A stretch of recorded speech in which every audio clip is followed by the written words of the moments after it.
अस्सलाम वालेकुम dear students, कैसे हैं आप। My name is Iqra Malik. I am here to teach you physics class 9th। आज हम स्टार्ट करते हैं चैप्टर नंबर 2 का topic scalars and vectors.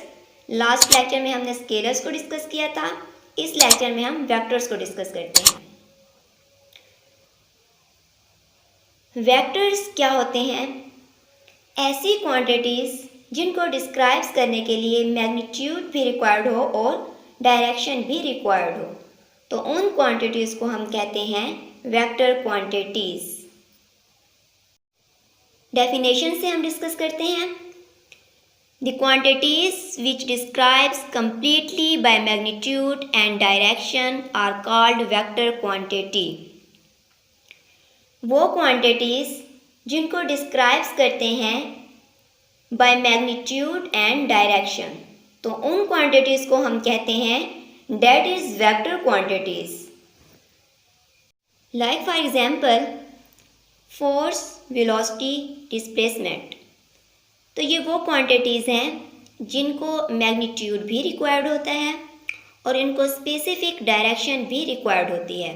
So these quantities are called vector quantities. और इस वेक्टर क्वांटिटी को डिस्क्राइब्स करने के लिए आपको एक रेफरेंस पॉइंट की भी ज़रूरत होती है, क्योंकि यहाँ पर आपने एक डायरेक्शन रिप्रेजेंट्स करनी होती है। सो डायरेक्शन के लिए आपको रेफरेंस पॉइंट भी चाहिए होता है। लेट्स सपोज कि मैं कहती हूँ कि मैंने 5 न्यूटन फोर्स लगाई। अब ये 5 न्यूटन फोर्स जो मैं अप्लाई कर रही हूँ, इसकी डायरेक्शन क्या है? इसकी या तो अपवर्ड डायरेक्शन होगी, या फिर इसकी डाउनवर्ड डायरेक्शन होगी, या फिर इस फोर्स की ऑपोजिट डायरेक्शन होगी। बेसिकली ऐसी क्वांटिटीज़ जिनको डिस्क्राइब्स करने के लिए आपको मैग्नीट्यूड भी रिक्वायर्ड हो और आपको डायरेक्शन भी रिक्वायर्ड हो, तो उन्हें हम कहते हैं these are vector quantities.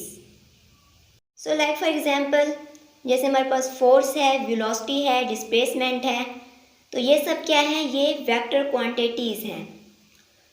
So now representation of vectors.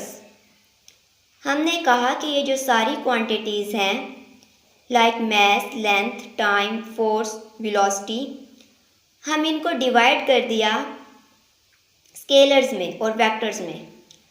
सो अब हम किस तरह से ये रिकॉग्नाइज करेंगे कि ये एक वेक्टर क्वांटिटी है? तो वेक्टर क्वांटिटी को नॉर्मली रिप्रेजेंट किया जाता है बोल्ड लेटर से, या फिर उन लेटर्स के ऊपर एक बार डाल दी जाती है, या फिर उन लेटर्स के ऊपर एरो डाल देते हैं। सो बेसिकली ये रिप्रेजेंटेशन होती है कि ये एक वेक्टर क्वांटिटी है। क्लियर?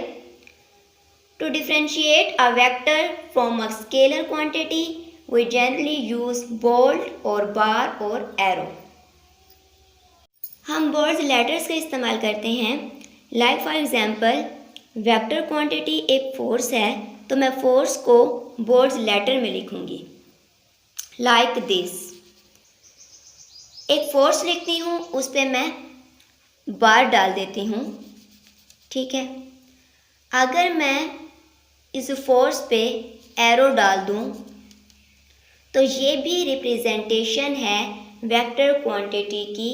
मीन्स के वेक्टर क्वांटिटी को आप या तो बोल्ड करके भी लिख सकते हैं, या उस पर बार डाल दें, या फिर एरो डाल दें, तो ये रिप्रेजेंटेशन हो जाएगी कि ये एक वेक्टर क्वांटिटी है। अब हम इसके ग्राफिकली रिप्रेजेंटेशन को देखते हैं। A vector can be represented by a line segment with an arrow head.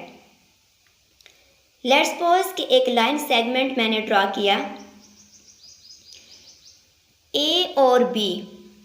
अब ये जो ए और बी लाइन सेगमेंट मैंने ड्रॉ की है, अब यहाँ पर ये जो एरो है ये बेसिकली रिप्रेजेंट कर रहा है कि ये इस डायरेक्शन में है, कि जो वेक्टर क्वांटिटी है उसकी ये डायरेक्शन है।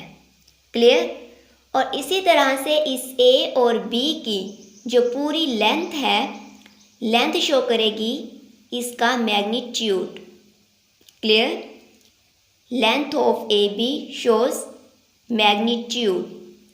अगर इस पे कहीं पे फोर्स बहुत ज़्यादा है तो आप इस तरह से इसकी लेंथ और इंक्रीज़ कर लें, और अगर फोर्स कहीं पे बहुत कम है तो आप इसकी लेंथ और डिक्रीज़ कर दें। इस तरह हम लेंथ से रिप्रेजेंट कर सकते हैं कि इसका मैग्नीट्यूड कितना है। इस तरह ये जो एरो है, एरो शो करता है डायरेक्शन को। Arrow at point B shows direction. So इस तरह से हम ग्राफिकली किसी भी एक वेक्टर क्वांटिटी को हम एक्सप्रेस कर सकते हैं।